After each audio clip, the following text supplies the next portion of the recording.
My friends, welcome back to another episode of Book of Killian. I am your host, Killian Weeks, here on YouTube. We are live with a friend over in Turkey, chatting with Andrew Jones of Discovered Media. I'm so very blessed to have you here. So thank you so much for setting aside the time to chat with me today, Andrew, about your journey. What I've done today is just put together a 22 slide presentation. So I'm hoping that will accompany us on our walk through your discoveries. Sounds great. I'm happy to share. They're not my discoveries, but I'm here to share what I've learned over the years from Ron Wyatt and other researchers who've gone before us. And I'm happy to show people the sites in person or online via YouTube and these podcast interviews. So I'm very thankful to be here, and thank you for having me. My absolute pleasure. And actually, you did touch on that, and I apologize for strawmanning that original presentation of yourself. You connected with Mr. Ron Wyatt in a very, very organic way. And that was something that I just took in the other day, where like you would have done something that I would have done when a young lad is pick up the 311, right? If you 411, yes. 411, sorry. Yes. Can you just give us a quick shot of that? Yeah, Ron Wyatt, I didn't know who he was, but I saw an advertisement. It might have been in our church, like bulletin or something. It said this guy was coming out for on a Thursday night. And I was in 7th or 8th grade, so this was like 1990 or 1991, and he was going to give presentations in one night about Noah's Ark, the Red Sea crossing, Mount Sinai in Arabia, etc. And so I wanted to hear about it because I was interested in archaeology as a kid, and so I asked my dad if he could go instead of me. And so my father went to the meetings. He came back and said, "Wow, yeah, this one guy said he found everything." So I was interested just to see what was true or not. And so I bought his book. I found out he had a book, but it was very brief on details. So I knew I had to somehow get a hold of him. In the early 90s, this was before the internet and before email and all that. And so I called the operator, and without telling my parents, I called, and they said, "Yeah, we have a Ron Wyatt in Madison, Tennessee." And so they put me right through, and he actually picked up. And I was just a kid, so I was like, "Well, hello." And I said I had some questions for him. Actually, had a list, and he told me he just got back, like he was walking in the door from a trip to the Middle East, and he said, "Call me tomorrow, I'll answer all your questions." So actually I called him 2 days in a row, and back then I didn't tell him this, but I was recording all the calls, and I had a little cassette recorder, and then I would write down the answers. Like I had like my own, this was before I even had a computer, so I had my own transcripts. Sadly, I reused all those tapes. I only had a couple tapes left. I wish I kept them, because I would talk to him a lot on the phone, or his wife. And I also talked to Dave Fasold, who worked with him on Noah's Ark a lot. And he was actually with Ron on his second trip to Mount Sinai in Arabia. And then, of course, I wrote letters and faxed and whatever, different people who were involved, those who were critics and those who were positive about what Ron was claiming. And so, yeah, this is how I got involved as a kid. I finally met Ron in person in 1995. Some friends of mine, we organized for him to come out to Northern California. And so he did some presentations in the Sacramento area where I lived, and also up north in Chico and Redding, California. And then we had him out the next year in 96. And then in 1997, it was my first time I finally went out to here where I'm at now in Eastern Turkey, and saw the Noah's Ark site for the first time. Amazing. A friend of mine, he needed a travel companion, and we came out here together and spent about 5 days, I think, on the ground.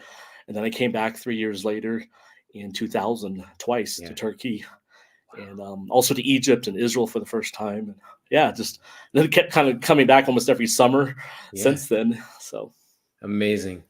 Well, I'm going to get into the presentation, share this, because I know that there's going to be a lot of discussion that comes up through this, and thank you so much for that intro. Yeah. So pardon me? You made some videos. Well, I collected, like as I said, curated your site, your YouTube channel, and kind of pulled some stuff off that I felt was fitting to help us along. So this first video revealed the real Mount Sinai, hidden for centuries. I thought this was just a beautiful.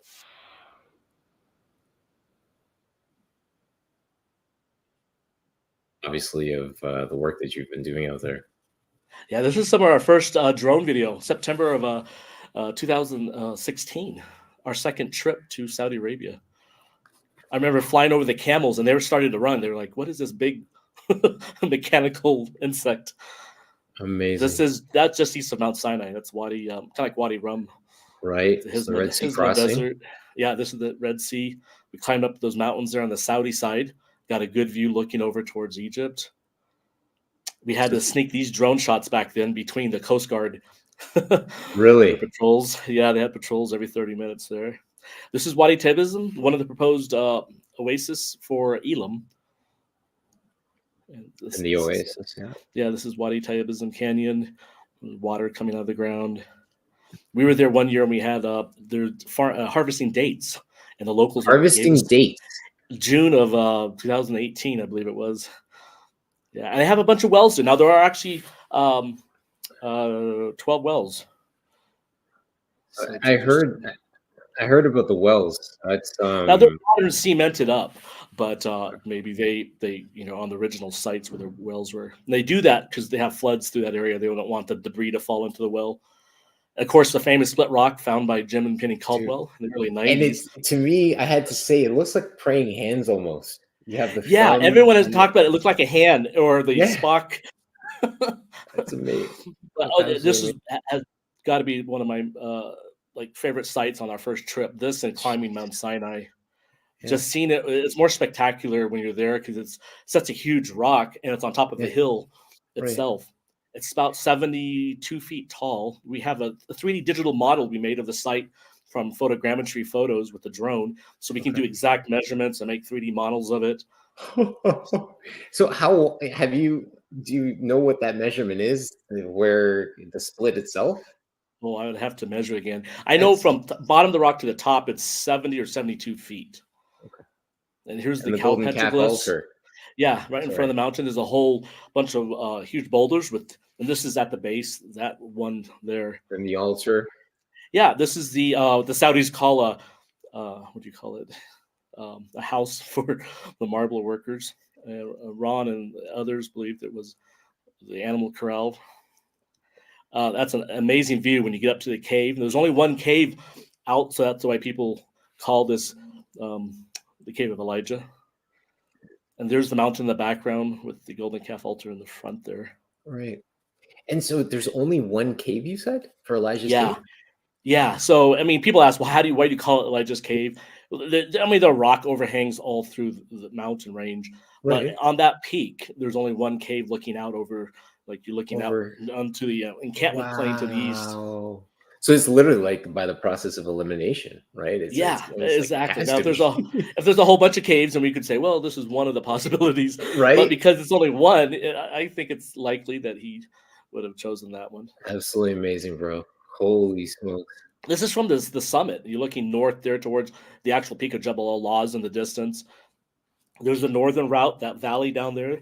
Okay. One of the proposed routes to the front of the mountain, which you briefly saw there. And this is our very first time we brought a drone up. So who's that with you? Adam. He was one of the photographers, and he would run all over the place and get all the shots we needed. And he carried the drone all the way to the top. Of course, we had a smaller drone. That was February 2017. And this is from the plateau, a shot that Nathan got looking towards the southern peak there. It was an amazing shot with the bush there. And this is the dead tree that's above the Cave of Elijah. Some call that's you, the rock. Yeah, standing on the very top. Some archaeological area. Moses stood. So question being, let me stop here for a quick second. Yeah. How sensitive is this area from now it's standpoint? I mean, I don't know how to say it because in the past you were not allowed to go even in the area around it, even outside the fence. They'd kick you out. Okay. Now the Saudi tour guides and official tour companies, they bring you inside these sites. Like the gate is open, or the fence, which the fence at the base of the mountain has been knocked down since the mid '90s. A storm knocked it down, and it's been that way all this. It's been that way all this time. So when we first went there in 2016, we just walk across the fallen down fence. Now this sign here is in front of the Golden Calf altar site. Okay. But that used to be, when we first went there, it was locked, the gate, and so the locals showed us a way in under the fence. But Nice. since they opened up tourism in September 2019, the gate has been unlocked, and so you can just walk right in officially and not get in trouble. Okay. Now, thankfully, no one has damaged the cow petroglyphs there, because they are fragile, like you see here on this. But yeah, it's open to anyone to walk right in. Love it.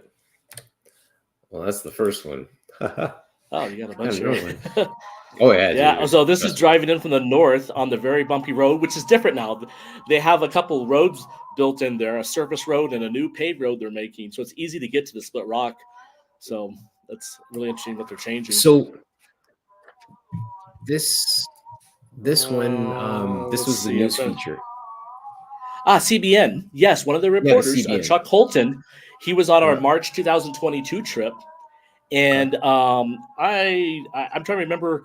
So this shot here, I don't know. That's not one of ours. He might have gotten it from another news source or from Neom. That's definitely not our shot. I don't recognize the guy in white there. This is definitely Wadi Rum. Now that's one of our drone shots right there. This is all. I'm actually gonna. I think the audio might be coming through on my end. I'm gonna just mute it because I obviously want. I don't hear it over here, so. Yeah. No, I think I've muted the audio. Quick second.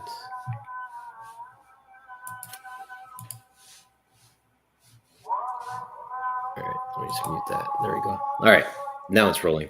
So yeah, this is you guys going through. Yeah, the rest I think is just Saudi Neom videos. That's our shot. That's Neom, and that's the big thing. Saudi. Yeah, this is their marketing video. So it's like 3 different sites, correct? A lot more than that now. Oh, no, really? A lot more. Yeah, because they have a lot of resort sites for the super rich, really high-end hotels are building across this area. The main sites, the big sites are the Lion City, which you saw there, then the Trojena Resort up on Jebel El Laz, just north of Mount Sinai. And then there's a floating resort out in the Red Sea.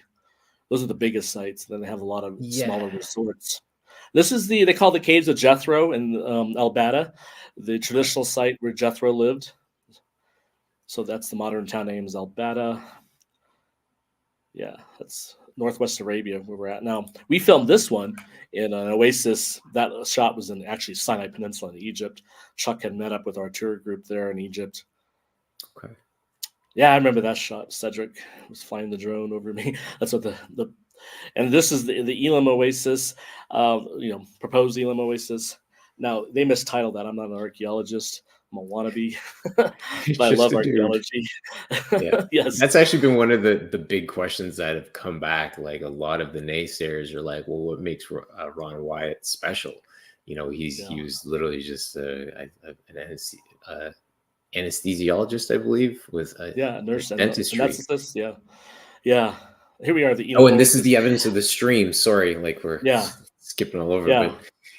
And Chuck, this is the Wadi Taibism Oasis again, the proposed Elam site. One of our first drone videos of that site. Chuck was awesome. Him and his wife, they climbed to the very top of Mount Sinai, like the fastest I've known someone to do it. And in fact, we didn't believe that they made it to the top. We thought they went on their own somewhere. Right. And so we were all doubting them, and I kind of felt bad. And then when we saw the news report like 11 months later, and they're filming from the very summit, I'm like, oh, they did make it. Yeah, it was. I think he said he made it up there in 2.5 hours. Yeah, they got right up there. It was because he gives a talk at the end of this, and I was he said he made it up in 2.5 hours, and I was like, whoa. This is a movie film company, production company out there. It's a Okay. permanent base they have in the Hizma Desert, just south of Mount Sinai, near Bajda, and for their films. Here we are at the base, looking up the famous angle of Jebel Makla with the blackened rock. Here we're at where the marble pillars are at the The base of the marble mountain. pillars. Yeah, so these were the pillars that Moses, I That's believe one of the commissioned. proposed. That's one of the proposed ideas.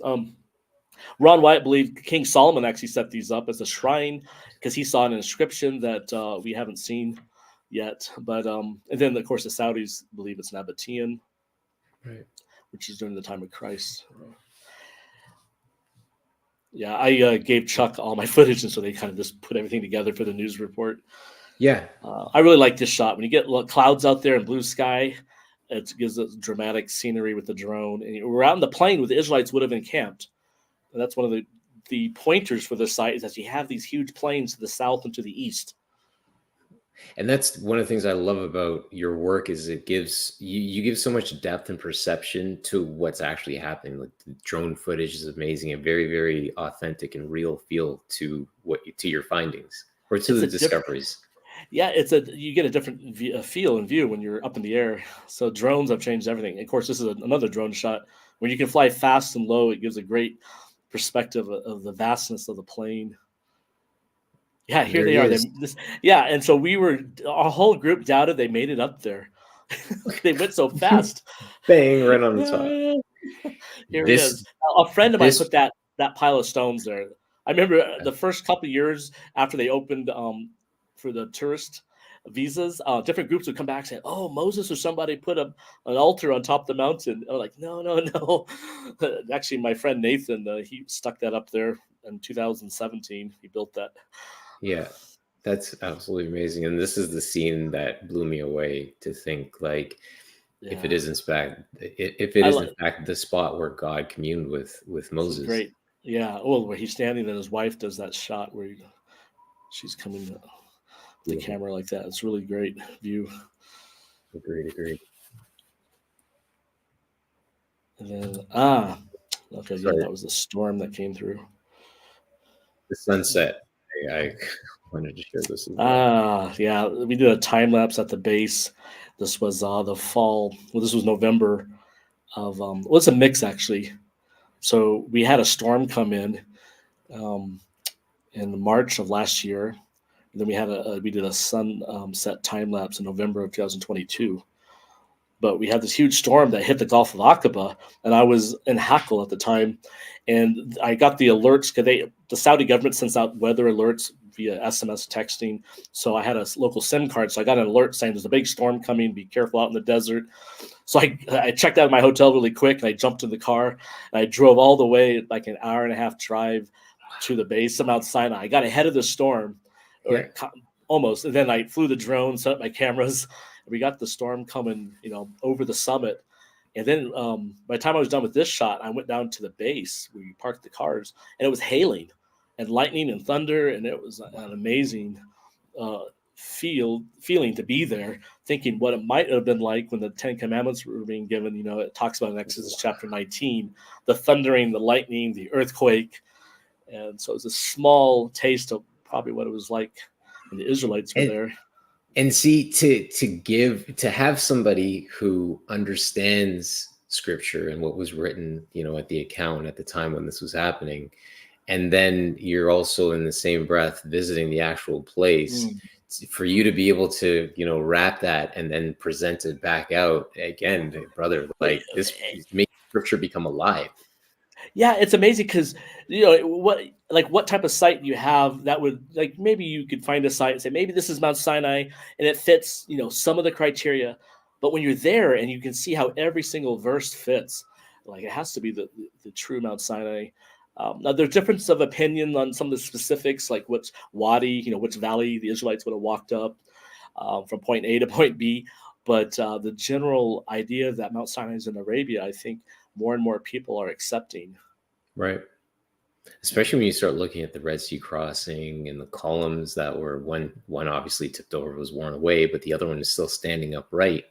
It really starts to give a lot of, and like I believe you guys had done some elevation mapping as well, just how deep the floor bed went, or the seafloor went Yeah. at that In crossing point, right? March and May of 2019, we were the only group, and still the only group, that got permission to go out on a boat with sonar and even with a drone and map out there, as far as they let us go out from shore. And now, sadly, they've shut down boat access. They're saying they're doing environmental work for Neom. So we used to bring tour groups out there on boats, but now we Right. can't for the Saudi side. So my first question is specifically to you: what is your typical day like? Well, depends. Right. I just got back to Eastern Turkey. I was uh, for like 4 or 5 days in Greece with a friend of mine. But when we're doing tours, it's a full day. It's not just you're with the tour group, so you're out there from breakfast until before when you go to bed. And so even after the tourists go to bed, I'm usually up responding to emails, planning out the next day's stuff, um, you know, things like that, or working on a YouTube video. And so when it's busy days, like sometimes the back-to-back tours, when you go from Egypt to Saudi to Jordan, and then sometimes to Israel, you have 2 or 3 weeks where you're just nonstop busy. Nonstop. And then I take like 2 or 3 weeks after that off just to recover from doing that. Yeah. So yeah, it just depends what the day. And so yeah, it can be very busy, and other times just at my desk working on videos or answering emails. And are you the only person doing production, so to speak? Or do you have Yeah, a team well, that it helps? depends on the budget or what the project is. Okay. So I learned my lesson. My first is actually, yeah, my first and second and third trips to the Middle East. I was 1997, and then in 2000, I was in college and I was working as a computer programmer in 2000, and I did everything myself. And I remember having a Mamiya medium format camera that a friend loaned me, and then I had my own DSLR camera, and I tried to do everything. And it's just so much work. And so later, like around 2000, I think it was 13 and 14, we started coming back to Turkey. I wanted to do a film about Noah's Ark, which later we decided just to do a bunch of YouTube videos. But I brought in friends who like knew what they're doing, so I didn't have to Nice. learn everything. And so Yep. friends who were like freelancers or just took classes in college, who knew what to do and had the ability to take time off, they would just come along. So we just pay their way, and they would film for us. And so yeah, that's usually how it worked out. Now with the smaller cameras, like I do most of the drone shots myself, Right. and so with the small cameras and with the even like the DJI Osmo Pocket, which can follow you as you move around, Right. you can become a one-man production and just set the camera up on a tripod, and the camera will just follow you as you're walking and As you're talking. walking. So yeah, Your it all depends on what we're trying to do and the your budget. shorts. I really wanted to say the thing that I really appreciate about your channel is your shorts. Just even your footage. And I have a couple pieces loaded from like the garden and the tomb, but Ah, that gives such an an authentic feel to it, and it's like exactly what needs to be captured in order to portray the works, right? I was avoiding shorts for a long time, and then we had just out of the blue, we had this guy from Florida who has a Spanish channel, and he got interested in all this, and he came out with his wife, and he has one arm. He had a motorcycle accident, and he wanted to climb Mount Sinai. So I met them for the first time out there, and he was like telling me about all what he was doing with TikTok. And he gets millions of views and making all this money. And he wanted to do stuff for God because he just became saved in the last couple of years. And so he gave me all these tips. He said, Andrew, shorts are the way to go. Don't forget your long form videos, but start posting daily as many times as you can. And so he gave me all these different tips for what he was doing on TikTok. And so he made all these videos about Mount Sinai and his trip to Saudi Arabia. And he was there end of February last year, and first of March. And anyways, about a month later, he sent me a message and says, "Hey, all my shorts." He said the total views for all his shorts he put out on TikTok and Instagram was close to like 39 or 49 million views. And so that got me inspired. Like, what? So all these people are seeing this information about Mount Sinai and the Exodus. And so I still didn't really I did some on TikTok. I don't really have much going on TikTok. I need to figure that platform out. Right. But on YouTube, I started just really doing daily shorts end of November of last year. And that, with a couple of our long form videos that went viral with Pastor Jim Scudder Okay. and a Ron Wyatt video from 1984, where he's talking about the Ark of the Covenant. It Got that coming up. a couple. It was Friday evening. We hit Yep. 100,000 subscribers on YouTube, and so I had some shorts coming out about that. We made a special cake, and I went out to the Noah's Ark site with Nuri, and then I went to Zafir's Cafe and my friends out here who help us. And so, anyways, I haven't put anything out about that yet, and I haven't actually put up a shorts in a couple days. But yeah, so That's kind awesome, of dude. the background. But it's helped our channel grow a lot by just being consistent with Yeah. these shorts. So That's what I've heard. Like, YouTube requires consistency, and I mean, yeah. God's word, right? So when you are visiting Mount Sinai, how far away are you staying from it? It depends. If I'm with a tour group, we're usually about an hour and a half away at where the hotels are. Okay.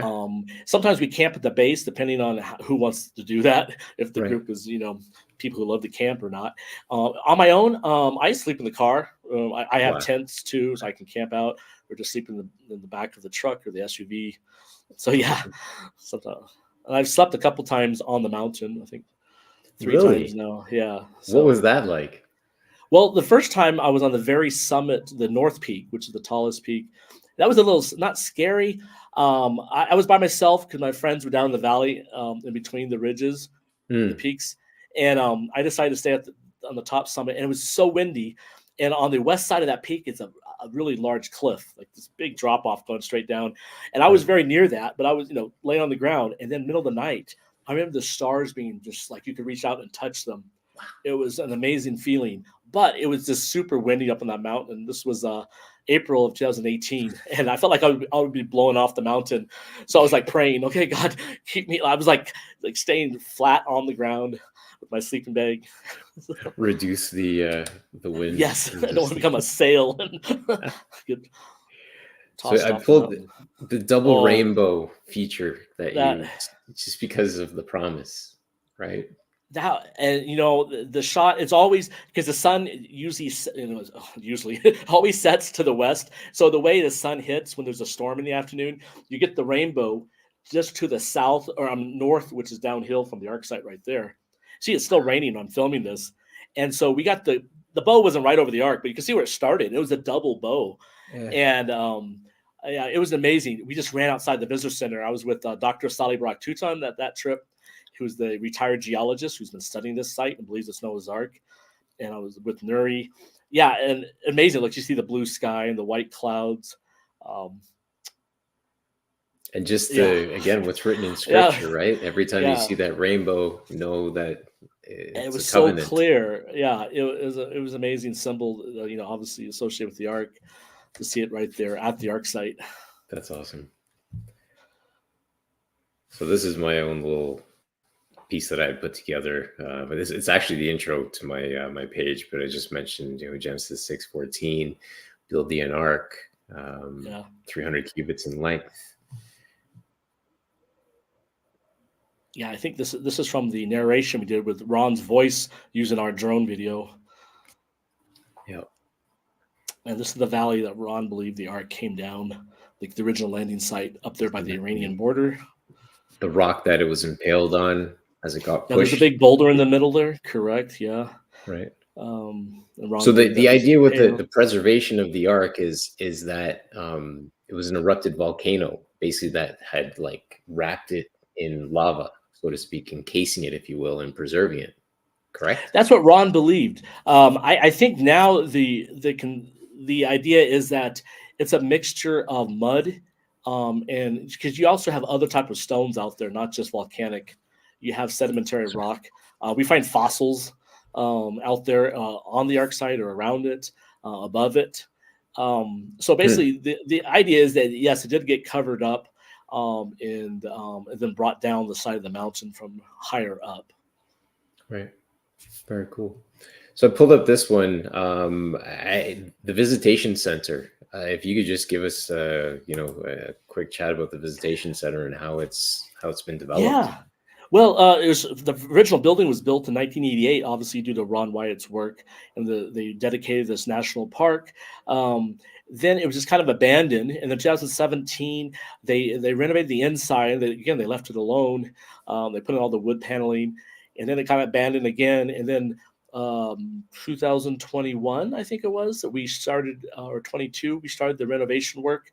Or 22. I remember the grand opening was October of 2022. 22. And the villagers was able to basically get control of the building from the government agency, and then we partnered up with them to renovate the building. It had nothing in it, so we redid all the toilets. We put in a little cafe, a kitchenette for Nuri to serve chai and drinks and whatever. We put in a media center in one of the rooms, and with a large television inside so they can watch video clips. And then the middle area, we put these big displays that gives an overview of the Noah's Ark discovery. Mentioning Captain Drupinar. Look at you. Yeah, so when you walk out there, awesome. It's kind of sped up there, but yeah, here's the inside. So you see all the wooden panels they put in back in 2017, I believe it was. And then these big displays we put up September and early October of 2022. And I remember working on that project. We got that all up. And now they're going to build a brand new center over this building. So really, we a local businessman has talked about doing this, and I believe they're going to break ground this spring. So we'll see what happens. And it will be it would be kind of a low profile, but Noah's Ark shape style building. So it'd be kind of cool looking sitting up there. So awesome. And so from a standpoint of, and I say this obviously like 100% respectfully, the recognition that this is in fact Noah's Ark, is it official? You know what I mean? Like from a standpoint of like, take it, or you mean like the government official? I don't know of the government, it's official for them for tourism. They see the dollars. So that's why they built the visitor centers to make it easier for visitors to go up there, because they saw all the tourist potential, and they saw tourists going up there wanting to take pictures. Right. In regards, I don't know if the government would ever, unless you excavate and finally see a hall down there and rooms and whatever, then at this point, what you have, the most official thing done is you have a sign saying, Noah's Ark 5 kilometers up the mountain, a building there. They'll have news reports about the scientists working on it, but that's as official as it gets. There are multiple claims as to where Noah's Ark is. There's a couple sites on the big stratovolcano of Mount Ararat that people promote or are researching or trying to find. There are sites. There's a site in Iran that Bob Kranuk has researched. There's a couple sites in southern Turkey that people have promoted as being the real Mount Ararat with Noah's Ark. So yeah, there's different opinions. This site, we believe it's the best evidence so far. And just like Mount Sinai, I believe Jebel Makla is the best candidate for Mount Sinai, unless someone shows me another mountain that fits better. Right. And so same with the Ark site. Unless someone shows something else better, then it's just a lot of stories out there, or theories. Yeah. And at least we have a site we can research. That's one of the things that really stuck out, is sussing out the difference of like the idea of the Hebrewic cubit versus the Egyptian cubit, and how that length difference would have been different, if you will. But then quickly realizing that Moses was raised by Egyptians, he would have written and communicated in Egyptian, and the measurement of 20.6 inches is what the Egyptian cubit breaks down to be, like the forearm length. So, finding something this as I respectfully call it, a pile of dirt that's 515 feet in length seems to be bang on. Well, in the past, before you had Google Satellite and Western tourists, or just tourists in general, coming out to Eastern Turkey, it was a very remote area. And so when you have a couple of people go out there, 100 years ago, and either, they have that thing called Jerusalem syndrome, where you go to Jerusalem and you have this psychological thing happen to you. You think you're going to find something, or you claim you found something related to the Bible. I think you had these different reports people say, "Oh, I saw the ark, a perfectly preserved boat up on the top of this volcanic mountain that now we know was formed after the flood." Right. Is built on a floodplain of deposits and whatever. But so people would believe that. The church would hear stories of like, "Oh yeah, there's these stories of people who've been up on the mountain, one or two here and one or two over there." But now you have every year. In fact, I just met this French lady who's going to climb. She's here in the area. She's going to climb up the mountain. Every year you have a lot of Europeans and Russians and even Americans who climb to the summit, and even local Turks. It's a sports activity here. Plus, you have ark hunters, and so no one has seen any boat up there. Yeah. And plus now you have Google Satellite. 30, 40 years ago, you never had that access, but now you can see objects that are down to a foot or two or less from the air, and no one's finding a boat that you can actually go up and say, "Hey, we found Noah's Ark." And so if you look at other archaeological sites that have decayed boats, this is the type of thing you're going to expect. Look at these photos here, the black and white photos from the 59 and 60 expedition, and then 61, our Güler, the Turkish photographer. This is our drone photos there, and these Ron Wyatt photos. Again, what it shows is what you expect of a wooden boat after thousands of years, leaving this shape, things being decayed, splayed out, broken down, buried by dirt. You see that with the Viking burial ships, with Roman ships, other ships that are sunken in the ocean, that's in the sediments.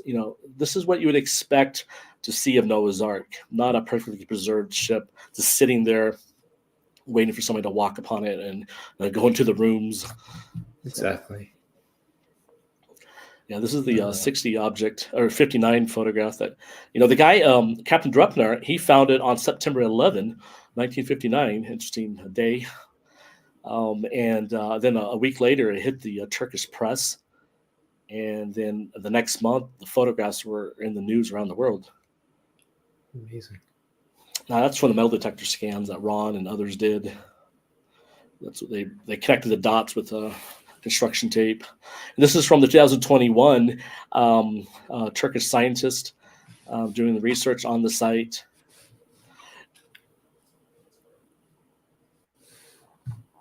And the measurements. 9.2, because we have 10.8. Well, I'm not. I'm sorry. Go ahead with the question. No, I was just curious about because the measurements that start to come out of this thing, that show what's going on. That's the thing that blows me away. Yeah, we're going to have some special. We have some more information about that because we had a geophysicist with 40 years experience reanalyze our data from the 2019 scans that we did, with the Science Channel out there filming back in October of 2019, and that's actually what's on your screen now is an overview of the GPR work that year. Right. Anyways, so what you see there, it was actually from the analysis done about 2 or 3 months later. But then we gave all the raw data to this lady who has all this experience and said, "Hey, just tell us what you see in this. Is there anything interesting?"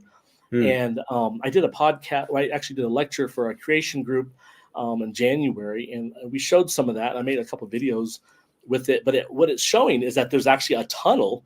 I call it the central hallway, but there's an underground tunnel about 5, 6, 7 meters down where it starts.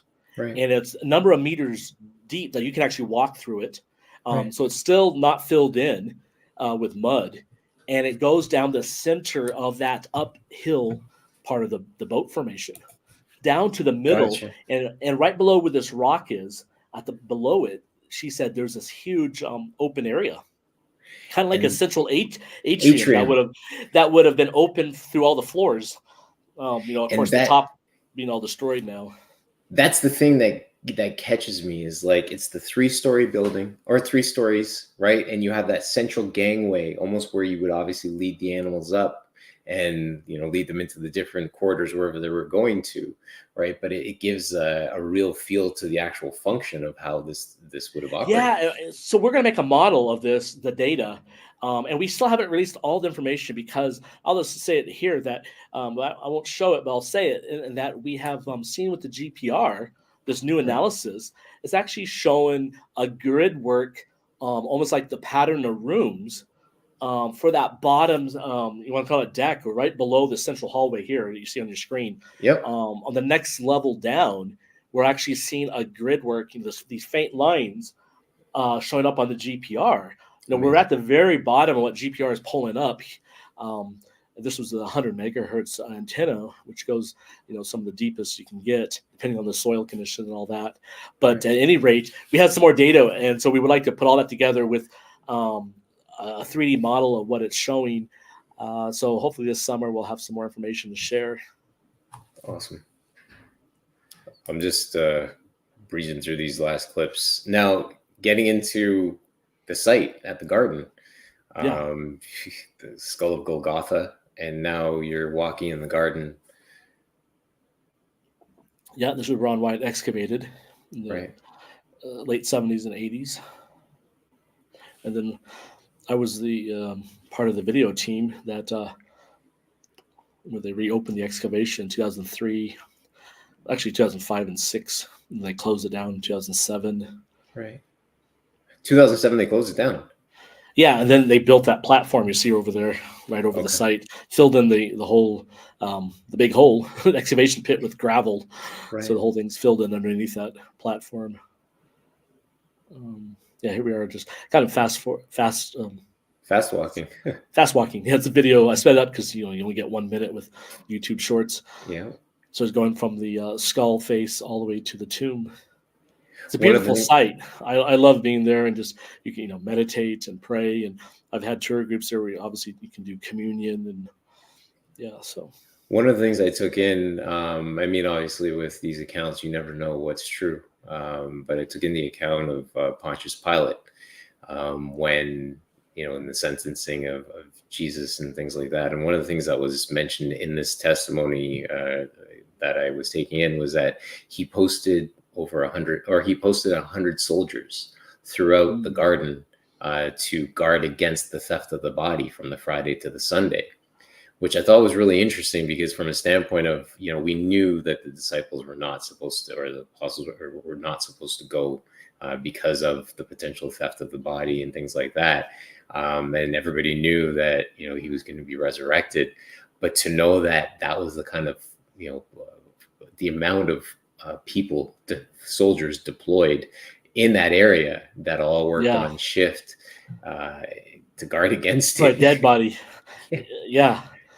The fear that the priests at the time had, and obviously the Romans, and that still doesn't stop Christ from coming forth. Amazing. Right. Obviously, it wouldn't stop him. Yeah. So. And then this one was a slow one. Yeah. This is just of the tomb itself. I forget. People who go there, if they want to do a video of the site. I remember when we were there, we had there's less tourists. I forget what time of year I was there for this shot, right. But you can also contact the Garden Tomb, and if you're doing a project they like, they'll give you access an hour before it opens. So like 7 o'clock or something, or half an hour before it opens, and you can go in there when no one's around and film. So I've done that before. This wasn't the where he was laid, right? They had to dig out a little bit more because he was longer than they originally anticipated. That's the theory, yes.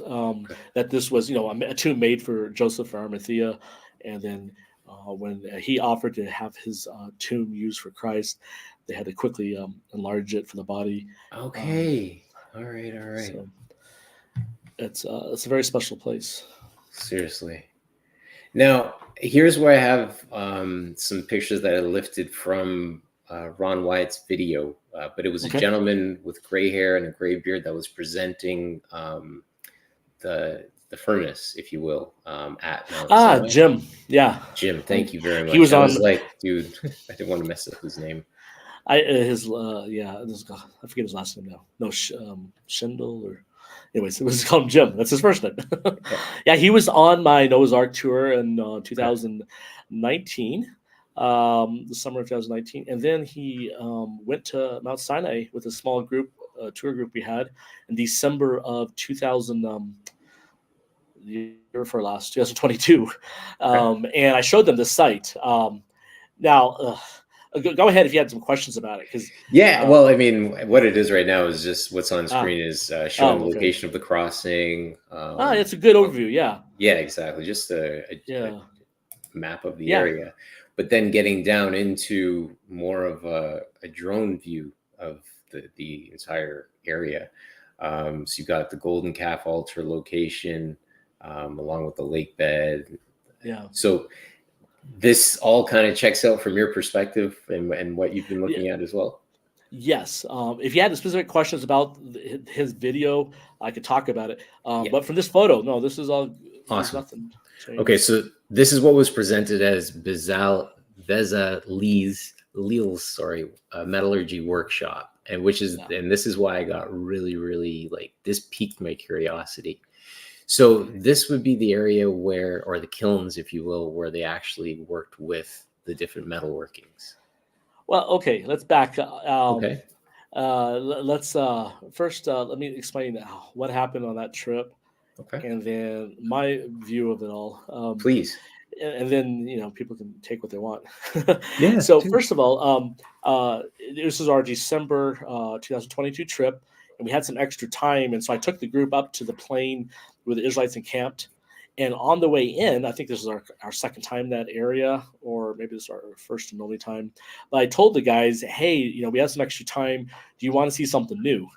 And because I had noticed over the last year or two before that, when you're driving in and out, there's this almost like a perfect stone tower up on the ridge beside the dirt road. And most people just drive right by because it's kind of a low profile, so kind of it blends in with Okay. the ridge. Now nearby there are other stone piles, and so anyways, we stopped the car and we all got out and we hiked up to the stone pile and we're looking at it, just taking pictures and whatever.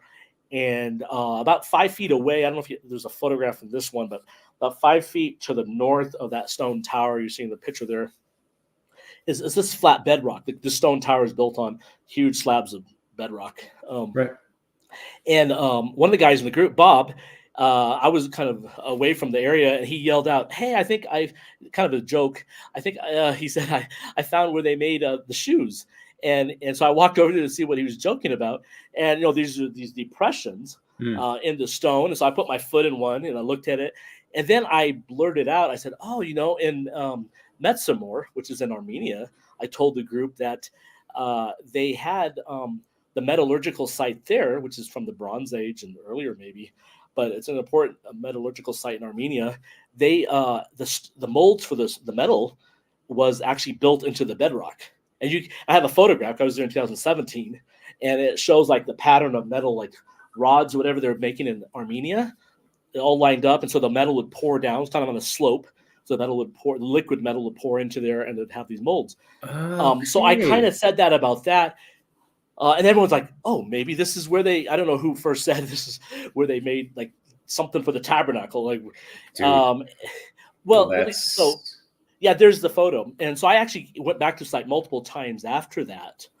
We flew with the drone over it in February of 2023 last year, right. and then I have this lidar app that will let you make very detailed 3D models. So I have Right. it on my phone, and you can export it to 3D print it or to measure it on a website or whatever on your computer. And so I made 3D models of all these sites that we found there, the stone mold sites we call them. But so then, of course, that was the end of the trip. Nearby, of course, is this other site where the stones have ribs in it. And so, again, I don't know who said what on the first, but it doesn't matter. But basically, the idea got out that, this is where they made the cherubim wings for the Ark of the Covenant. Again, this is 20 minutes on the site where no one's doing any really scientific study. We're just taking pictures and talking. Yeah. I get, the group leaves. Jim puts out a video. I don't know how soon after that on his own channel, which is the video is private now. But he and I emailed back and forth about it, and I told everyone, including Bob and everyone else who's asking, like, what's the latest on this? I said, I haven't finished doing research. Mhm. They're asking me because I keep going back and forth, every month almost back in the winter months to Saudi Arabia. So from a tourist perspective, I'm the only guy who's going to be on the ground doing this. So they're asking me for updates. Right. And so I told them, I didn't have anything new, and so just hold off. Like, don't put stuff out Yeah. there. So we want to protect it. Number one, if it is real. If number Mhm. two, if it's not a real site, we don't want to make tabloid announcements about nothing. Yep. So anyways, then by July, I think it was, he did a presentation.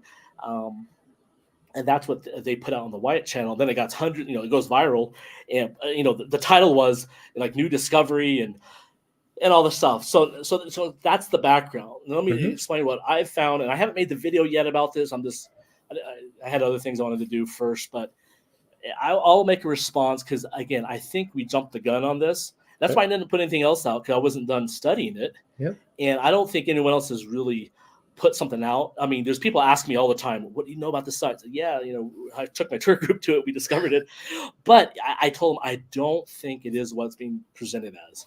Right.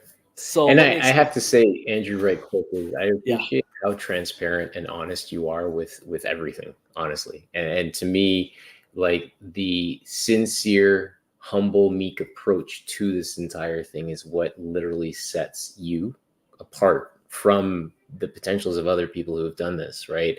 It's just like obviously approaching this with respect and humility and engaging with what you can rationalize as being the truth. I really appreciate your honesty, dude. Well, I mean, I don't want to be the guy who knows something otherwise, but putting out something else just to get a name for myself, or say it's or even having good intentions, saying it's to prove the Bible. I don't Right. want to make up false stuff just to try to prove like this is the real Mount Sinai, because there's other stuff that's really there that proves it's Mount Sinai that this doesn't. You don't Mhm. have to like make up data. And so the first thing I'd like to say is the stone pile that they're calling the furnace. Um, and again, I'll show the examples. I don't have it on my computer to share with you, but in my video, I'll share it. Those stone piles, they're known as tower tombs, and they're all over northwest Saudi Arabia, exactly like that one. That's not a unique furnace. They call it a furnace, but when you look at it, there's really not. If you compare it to look online to like Bronze Age furnaces where they melted or smelted, iron or metal or whatever type, silver, gold. And then compare it what's actually found in there to all the other ones in the area. And now this one we didn't find any bones in it, but of course it's been open to the public for thousands of years. Right. Some of these stone sites have been collapsed in because people have dug into there looking for treasures and whatever. A lot of the Bedouins do that, and they see a stone pile, they think there's something buried there. Marker. Yeah. So they want to look it up, but it's called a tower tomb. That's the official name, and you can Google that and see lots of examples. There's published literature and peer-reviewed journals about them. We find almost exactly one that's preserved just like this in the Middle Valley near where Joel Richardson found the red-painted archers. Just right downhill from his site that he found is a stone structure just like this. And then in regards to the smaller furnaces that Jim mentioned in his lecture nearby, well, they're not furnaces. Those two are small tombs. You find exactly the same type of structures at the base of the split rock that the Saudis put up an archaeological sign. And in that one, you actually see bone fragments. They have like a little doorway, and you look inside, and there's some modern trash, but there's also some bones in there. Hmm. And then just south of the split rock, at a kind of almost an undisturbed stone circle site, you Right. find a couple more of these. Like it has a square doorway with the rocks in front, and one of them is actually open, and then piles of stones on it. And again, they're tombs because you see the bones inside. So the stone piles are not furnace, and there's no evidence of slag or byproduct runoff that you find at other smelting sites like Timnah or in Wadi Fayan, or I'm saying that right, in Jordan, where there's a lot of mining going on during Right. the Iron Age and or before. So that's that about the stone piles. Now, what about the so-called molds, especially the one where we're saying, oh, maybe these were parts of the tabernacle they were molding out. Now, Yeah. I The noticed, rods and pins. so we cleaned that out before I did the 3D scans in September, and I cleaned it out too in February of last year. Then in September again, we went back and we brushed it all out. We brought in some brushes and took out the loose rock, and then I scanned it with my app, and it uses LiDAR, which is lasers, and these apps then can recreate the whole site in minute accuracy in 3D. Then you can export it to study it more or to even print it if you want to make a Wow. model. the Right. replica. Yeah. So this when you're in Northwest Arabia, because of the way the rocks are out there, you find a lot of crazy rock formations that have been eroded because of wind and rain. It Right. does get people say, "What rain? This is Saudi Arabia." Well, it does get snow out there. It does get massive storms once a decade, and every winter there's a storm. You can look on Twitter, people posting videos, like the most recent storm that went through last month. So when you're there, this is not unique. You'll find pitted rocks, and there's some just southeast of the Split Rock, which is on the west side of the mountain range, and there's some pitted rocks just like this right near the Golden Calf Altar site, Hmm. where it just has holes all in it, where the erosion happened, where there's a softer part of the rock. I'm not a geologist, but there's different ways that rocks get formed, and sand blasted in and starts forming these holes. Right. Now the difference between this site and Metsamor, you actually see a pattern, and I'll put a photograph, or someone can look it up online, of those sites in my video. But in Metsamor, you do see it's a man-made like metal form that they were pouring liquid metal into. Gotcha. This is just a bunch of random. There's really no form to it. There's a different size holes, and I noticed in Jim's last video he made, which was the one that went viral, he calls it like a holder for the vessels that were the molds. So Right. like you're saying, like, okay, they had these holes and they had a clay vessel that you were molding it, and then you put the vessels to hold it in there. So again, that all depends on that rock pile being a furnace, and this is where they smelted the metal. And then in regards to the winged cherubim site, this one, and it's hard to tell from this photograph, but we have in our 3D model of the site, again, we modeled the whole area around it, not just this one little rock. But you will see that these ribs in the rock are in other rocks in the area. So it Hmm. doesn't just form a wing just right there to say, oh, look, this is unique. It looks Okay. like a wing of an animal. When you actually see the 3D model, which you can turn around and look, you will see how this shape goes, and then see the other ribbed ridges on the other rocks nearby. And you Right. realize that that's not unique to this one spot. And Okay. even if it was unique, when you look at the 3D model and turn it around, it would be a weirdly shaped wing. Actually, the way it's hard to see depth there. That's not flat. There's Yeah. actually No, there's going um, to be a curve to it. yeah, and Right. and the way this curve is wouldn't be how he's forming it to be the back, the angel wings going over the Ark of the Covenant. Right. Um, and plus now we can do actual the measurements because now we have it as a 3D model. And I'll put let's see, the app I use, they have a public link where I can upload the models to. I don't know if that link gives you a measurement tool, but at least it lets you play around with it. I'll send you the link and you can Oh, post it thanks. for your viewers so they can in 3D on their browser. It's easier on a desktop or laptop, but you can do it on your phone too. And you can zoom in and out, turn it all the way around. Of course, you can look underneath because it's 3D, but Right. but yeah, you can see the surface of it and it better understand it versus a flat 2D photograph. So I'll send you Awesome. those Okay. links. Appreciate that. Anyways, that's my long explanation about that site. And Yeah. I'm sorry that people, in my mind, I think they got hyped up before the real data got presented. And a couple other groups asked us where this was, and I told them exactly where. And Right. initially, I saw them post some stuff on Facebook saying, "Oh, we're going to the metallurgical site." And then after that, it was kind of quiet. I Like, think when you're there, when you're there and you look at it and you're like, okay, well, it's not what originally the YouTube title said. yeah, the grand scheme of it. I got you. Yeah. So I've got 2 slides left, and we're literally at 58 minutes. I want to be Just keep on going. respectful of your time. Where is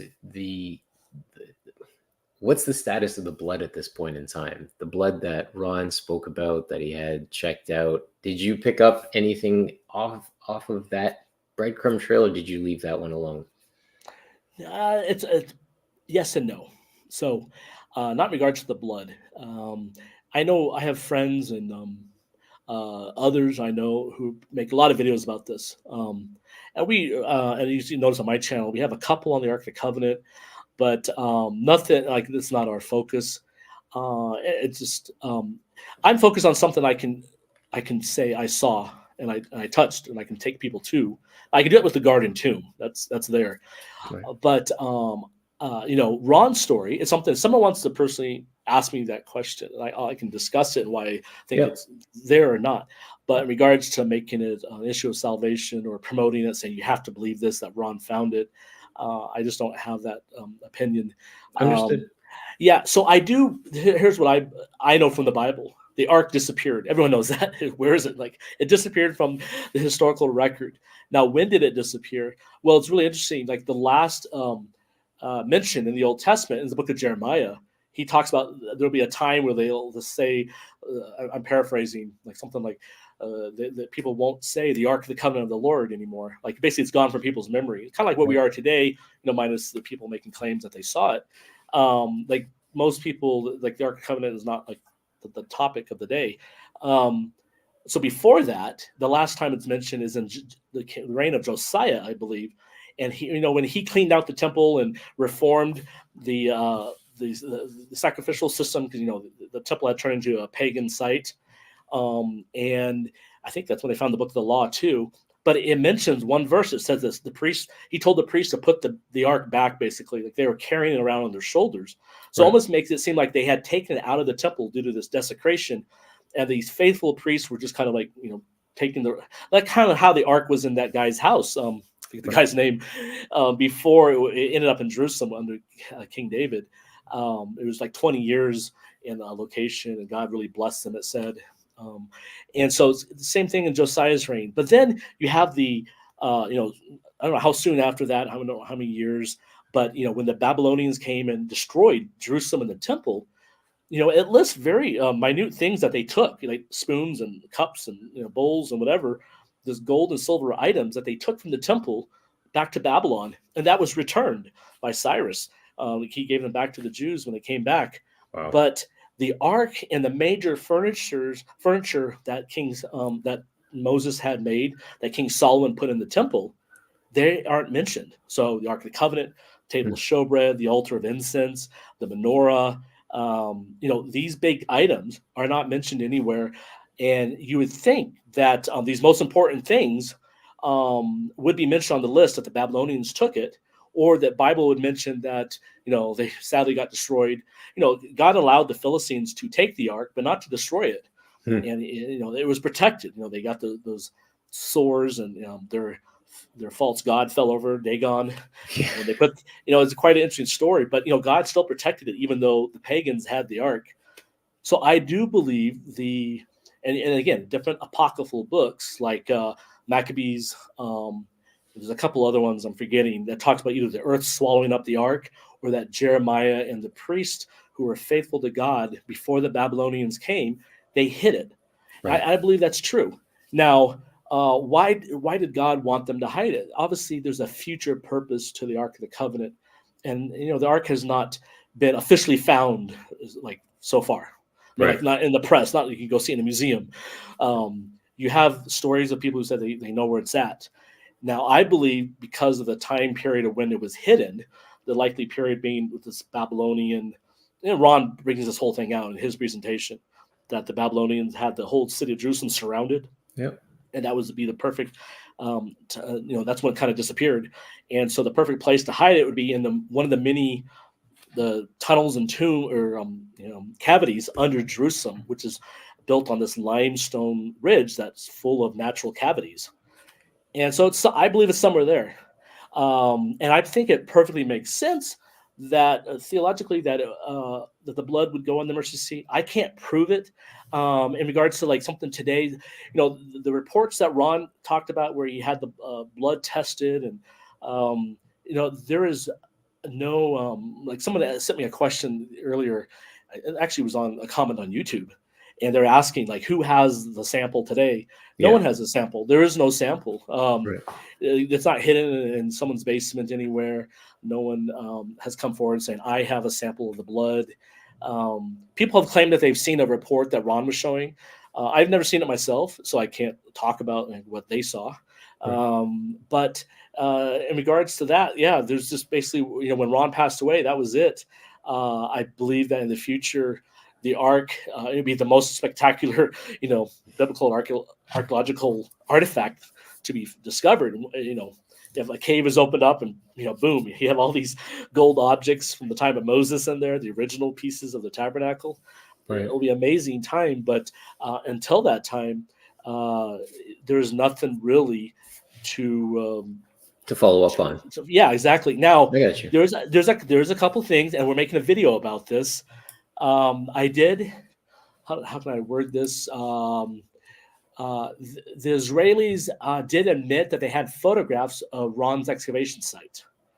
Really? And they didn't put it that way, but the way it was based on the time frame and the location, we know, and then comparing their photographs with Ron's, we know exactly where. We had a contact in Israel get access to these photos and get us copies for free. And it was like a 20-year thing where we were waiting for. When I first heard about this, when I was doing some investigations back in the 90s, and I kind of let it go. I just didn't want to, I don't know why I didn't follow up. But then a couple of years ago, I had somebody in Israel do a follow-up for me, and they were able to get access within a couple of days of these photographs and send them to me. And so, this was about 2 or 3 years ago this happened. I haven't made a video about it yet, but I will. And what it to me, and I'll explain this in the video better than here, but basically you have these different responses from the Israeli Antiquities Authority and from the Garden Tomb, including to me, where I wrote them and they faxed me back responses where they basically said either, number one, Ron Wyatt did not excavate, they'll claim, or he did it illegally, they'll claim, or we admit he did it, but please, we don't know anything about it. Please, if Ron could share us his data, we'd like to see it. So this is the type of responses you'd get from the IAA back in the 90s when I was, right. Again, I was in high school when I was doing this, writing these letters in early college years.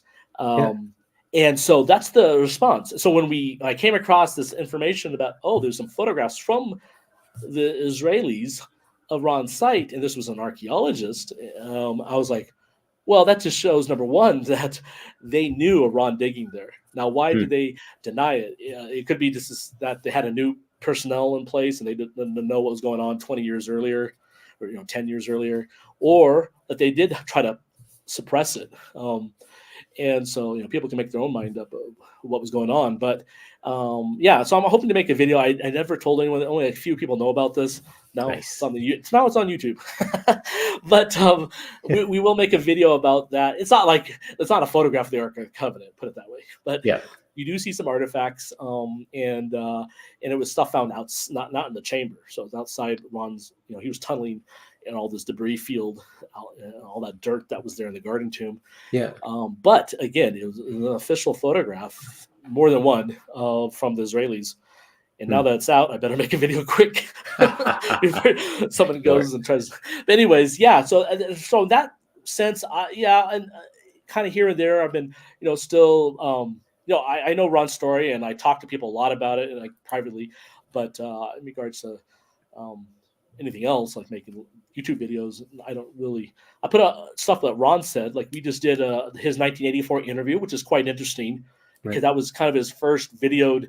It was a small TV station, I think in Tennessee, that did it. Yeah. And so we put that out in full, and it's interesting comparing what he was saying back in '84, which is 2 years. This was October of '84, so this was 2.5 years after he claimed to have found the Ark in January of '82. Right. And then seeing what he said there compared to the 90s, where we had a lot of videotapes of Ron's meetings and his interviews. So for historical purposes, that was really interesting because he said some things in there that was kind of not different, but interesting. We'll maybe make a video review of.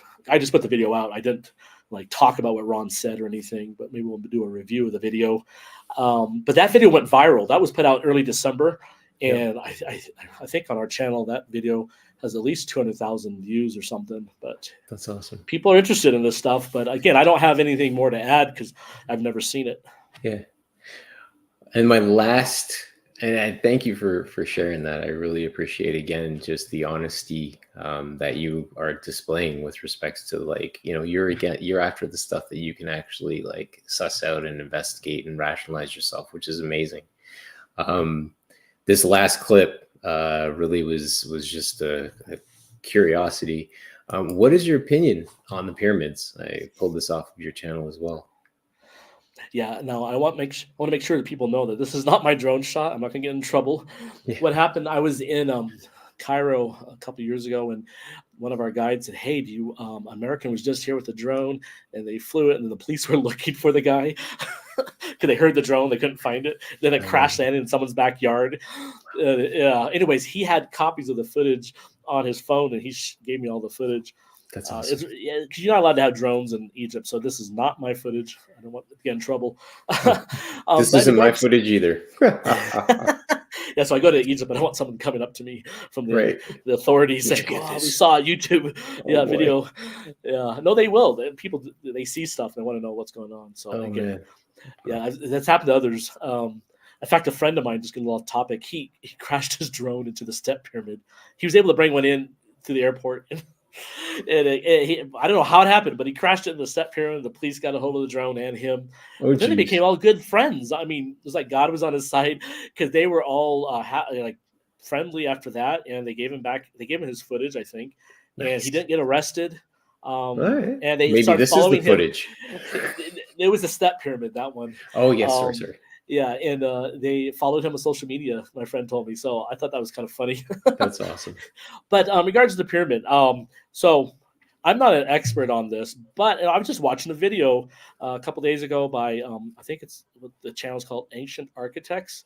And he's kind of does the approach I do to a lot of things where it's very factual and logical, and he doesn't follow the ancient alien crowd or things like that. So but it was interesting because his whole video, at least the last one I saw that came out, and maybe he has a new one now, but it was like last week, I think. It was about the name of for the Great Pyramid, the biggest one, Khufu, right? And because they found his cartouche back in the 1800s inside the pyramid, and so the whole thing was about, what does it mean? Does it prove that he was the builder? And so it's a very good video because, yes, I have acquaintances and people go on my tours or email me, and I've seen videos obviously too, where people will say these are either, number one, they'll say it's pre-flood, or number two, that it's another civilization that made it, and then the Egyptians came along later, or that it's aliens or something like that. And so, in regards to the pre-flood theory, I think the biggest thing that's against that, if you look at the force of a global flood, and I believe that the Bible does say that the whole world was destroyed, the pre-flood world was wiped out, and the whole terrain was changed, and there was such force that it killed all life, and there wasn't any man-made structures left afterwards, that I don't see how like the pyramids could be before the flood. The other thing in regards to the whole flood is that if you look at the geology of the area, the pyramids themselves, they are built on limestone deposits. Limestone is a sedimentary rock that's laid down by the flood or a sea, and you'll find little fossils all through this plateau, the Giza plateau where the pyramids are. And so you have, after the flood, this limestone rock is there, this natural platform that they carved into and made the foundation and built the pyramids on. And then the rocks themselves, the majority of rocks in the pyramids are sedimentary rocks. Now, I know some people say they're cement forms or whatever, but it's a very minority view. So you have rocks that are sedimentary rocks. You have the pyramids themselves built on a sedimentary platform. It can't be before the flood. Now, in regards to who built it, now it's interesting. Most people don't know this, but they found organic material in the pyramids, like wood. There's wood fragments, and I think some other things, but mainly the wood that's in it. Like when you go to the step pyramid and you go down to the chamber, they say that's the first true pyramid built. And in the center of the pyramid is the shaft tomb. This central shaft that goes down to the ground. At the bottom is a mastaba tomb. If you look up at the ceiling, and one of the guys pointed this out, there are some modern wood and then bolts where they hold everything in place so it doesn't fall down on the tourist, but you find ancient wood. Now, I think there's peer-reviewed articles about the carbon dating, and I'm being a young Earth creationist, I don't think things can be dated millions of years in the past.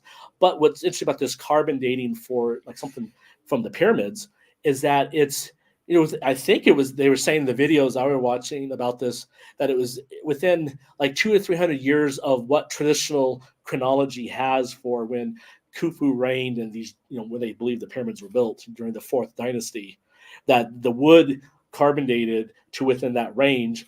And they even explained that it could be the reason why you have this 200 or 300 year difference, not tens of thousands of years, but 200 or 300 year difference is maybe the trees were much older and they cut them down and they finally used them in the pyramids, then that's why it would date for this wood that's in the pyramid. That's one explanation. But again, it's still within what you would think a time frame of within the fourth dynasty or the third dynasty, not way before like some pre-dynastic, pre-ancient Egyptian civilization that had some advanced technology.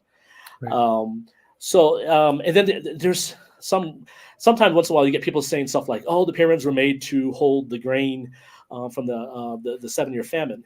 No, that's not true. They're mixing a couple things up. Ron believed that the Step Pyramid was a memorial to the 7-year pyramid or 7-year famine, and that nearby these shafts in the ground were storage bins for the grain. So I think they're kind of mixing that up when they hear this. But in regards to the actual pyramids, like there's just couple small chambers and corridors in there.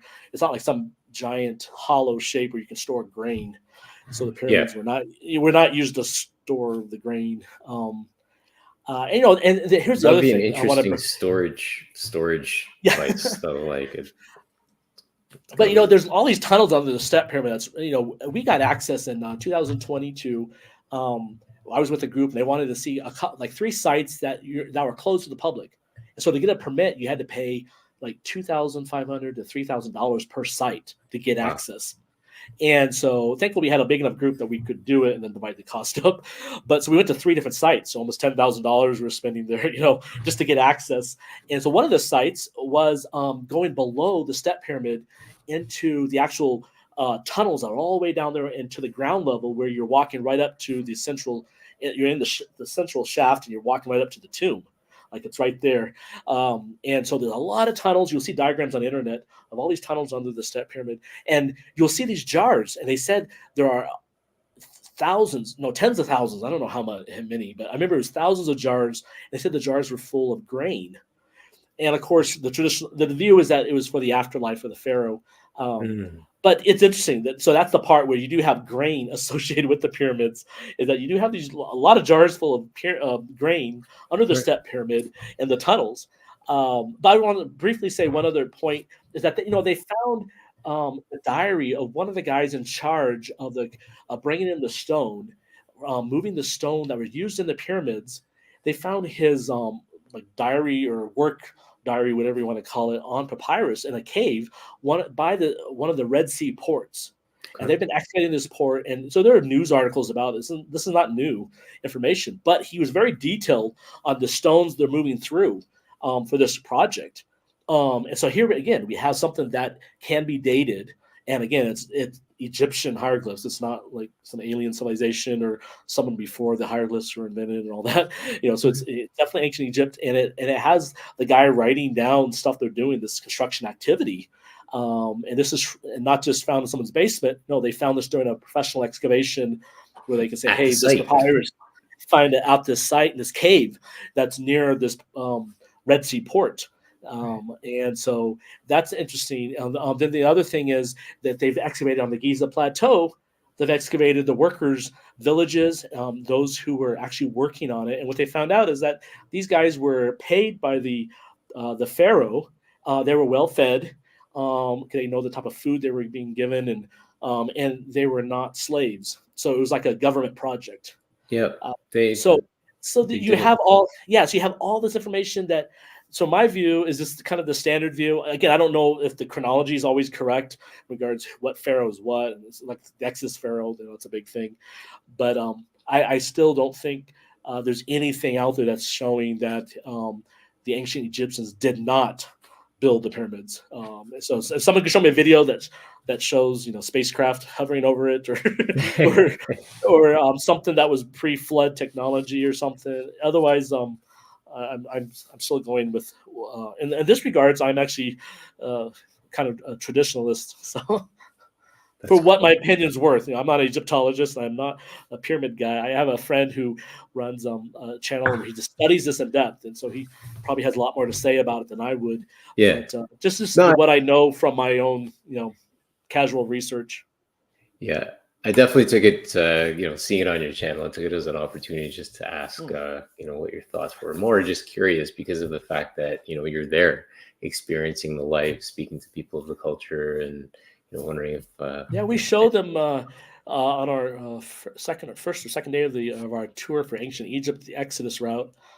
We kind of build that foundation for what it was like for the Israelites to be slaves. So we take them to the museums and to some of these pyramid sites and into the land of Goshen. And so, yeah, in that regards, we do touch on it. People can go into the Great Pyramid. They go up the chamber to very cool. the Queen's or King's chamber, whatever that is in the middle. I've done it a couple times, but I'm kind of done with that.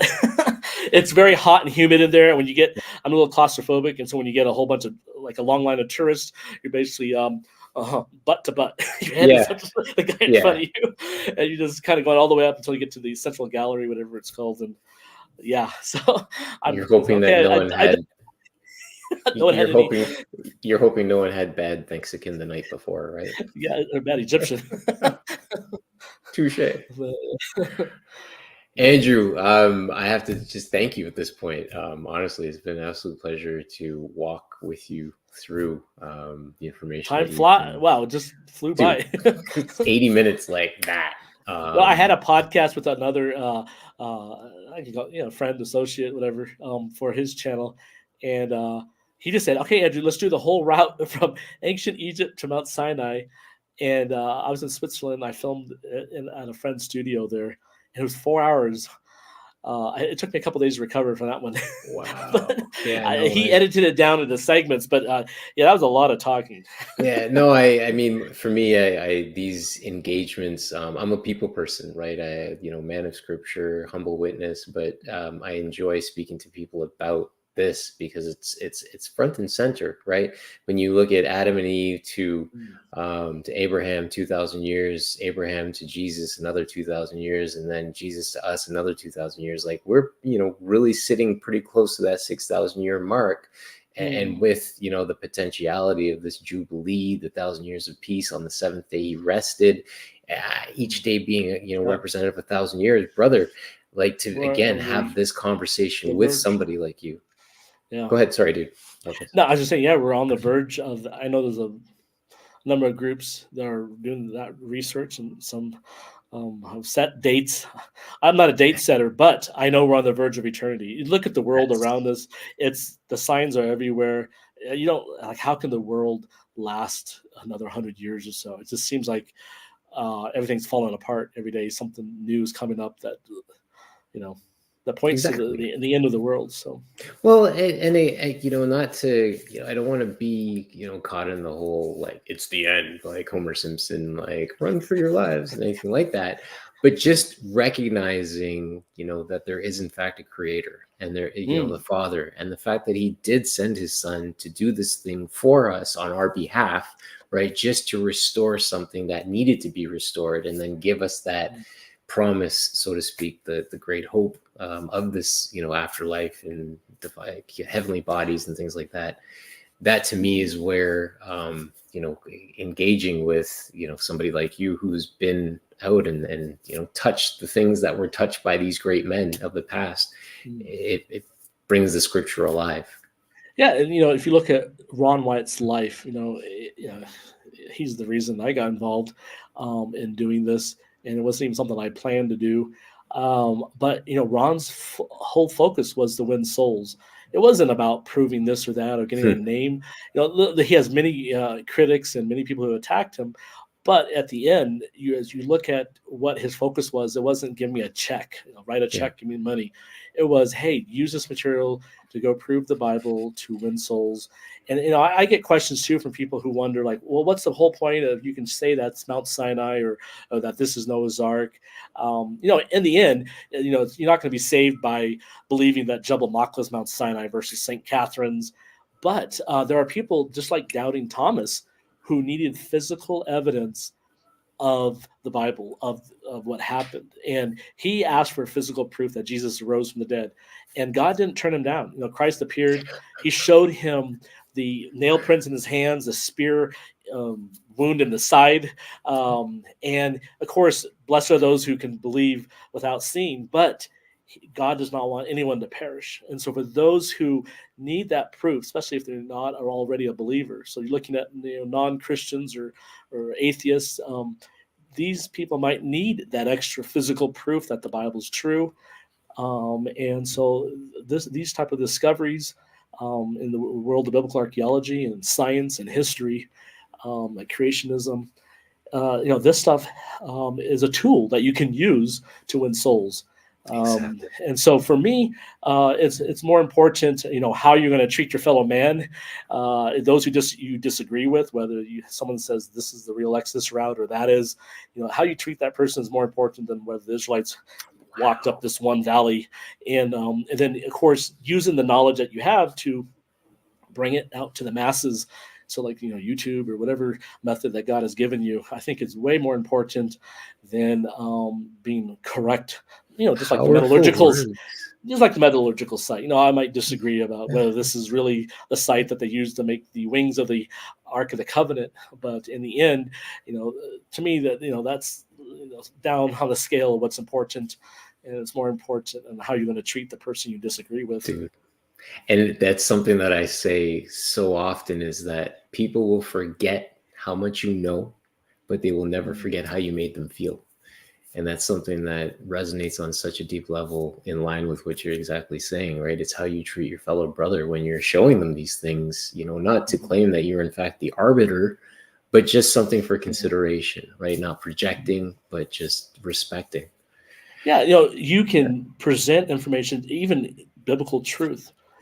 It's the Holy Spirit that's going to work on the hearts of man and to convince them. And so our job is to be that witness in how we live our daily life and what we can present to people. That was amazing, dude. Thank you so much. And honestly, that was an amazing closing.